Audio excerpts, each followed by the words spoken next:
Meanwhile, the Public Servants Association says it's now issuing government with a 7-day strike notice. It'll go on strike also because government won't give it the increase it wants. In fact, the union says if it accepts the current deal on the table from government, its members would be poorer by around 1,000 rand a month. As you've seen, huge tension around this year's public servants' wage negotiations. Reuben Maleka, the Assistant General Manager at the PSA. Reuben, good afternoon to you. Thanks for your time. Why are you issuing this notice? Why are you going on strike? Good afternoon, SG, and good afternoon to the viewers at home. Yeah, this is the last resort that we are sitting with. Obviously, this is not the plan that we find ourselves having to go on strike at this point when, the exams are on, the learners are on, and obviously it's going to be a situation where teachers have to leave the classrooms, have to leave the invigilation rooms to join the strike, which we did not initially wanted to be giving notice at this stage. We are forced by the situation where government as employer went to, one can say that offensive, by going to the PSAPC to tell us as unions that the 3% and the 1,000 rand cash gratuity, they will implement unilaterally. So this is an offensive to us as the unions in the public sector, taking again consideration that they have robbed us of our salary increase in April 2020 when the government also refused to implement a resolution. So in the 3 years period, we have not received any tangible salary increase as public servants. Therefore, we are forced to go to the streets. And this is the need that is required at this point in time when we have got an arrogant government that is not willing to listen to the public servants' plight of at least a salary increase of 6.5%.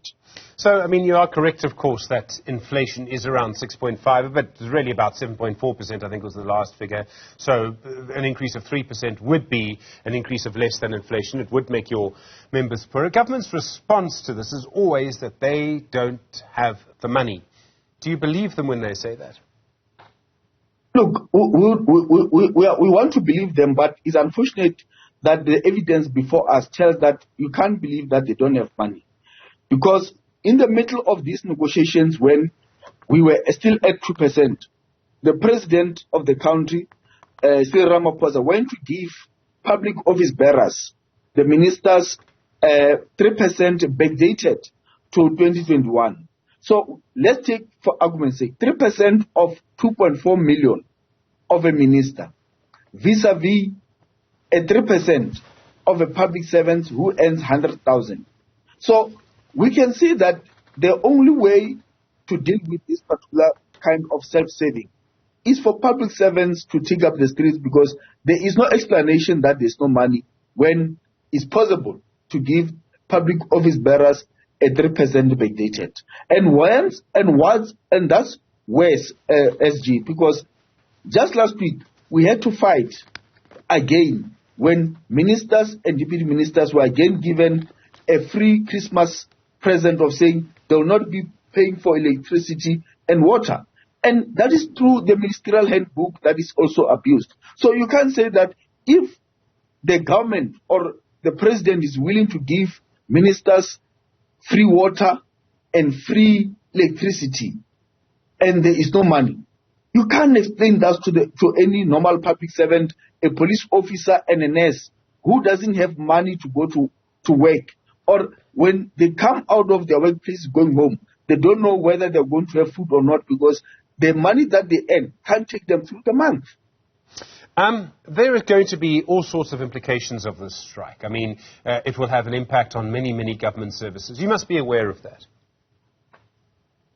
Yes, of course. That is why we are saying that the purpose of giving government a 7 days notice is to say they have all opportunity within these 7 days to put their house in order and come back humbly to the PSAPC and give and table an offer that will make us to avert this strike action. That's the purpose of 7 days notice, for government to reconsider its position. However, if government does not reconsider, unfortunately, the school exams will have to be disrupted, because teachers also can't afford to go to school while they know that in the past 3 years there's no salary increase. if you go to ports of entries by Home Affairs, we'll have to shut down. Anybody who wants to leave this country before the 3rd of November, they must leave. And those who wants to come into the country before 3rd of November, they must come early. Because after 3rd of November, you will not find any ports of entry in service. Everybody else in the Home Affairs will not be working. So how are they going to be able to say somebody must leave the country or somebody must come into the country?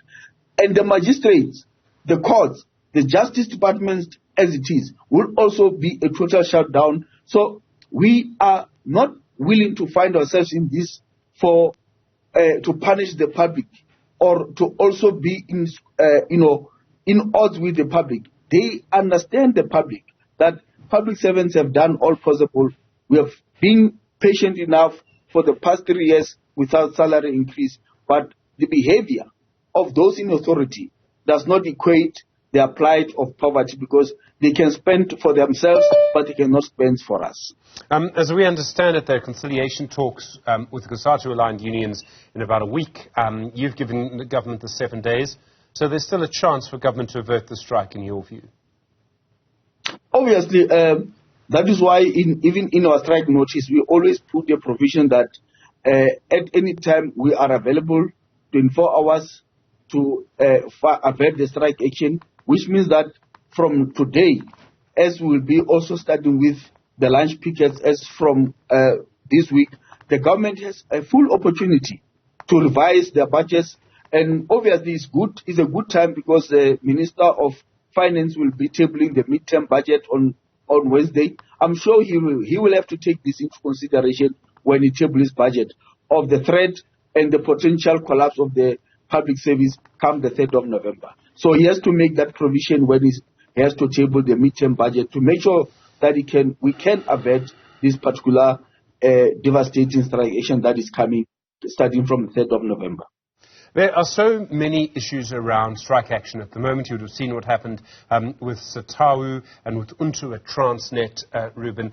It's not exactly the same. I mean, Transnet is an SOE. Why do you think there seems to be so much strike action around at the moment? Is there something changed in the dynamic? Are you about to blame government for what happened in 2020? Look, unfortunately, if you recall, SG, the last strike action in the public service was in 2010. And from 2010, we obviously had some sort of, that kind of engagement that resulted into resolutions that were acceptable to the workers.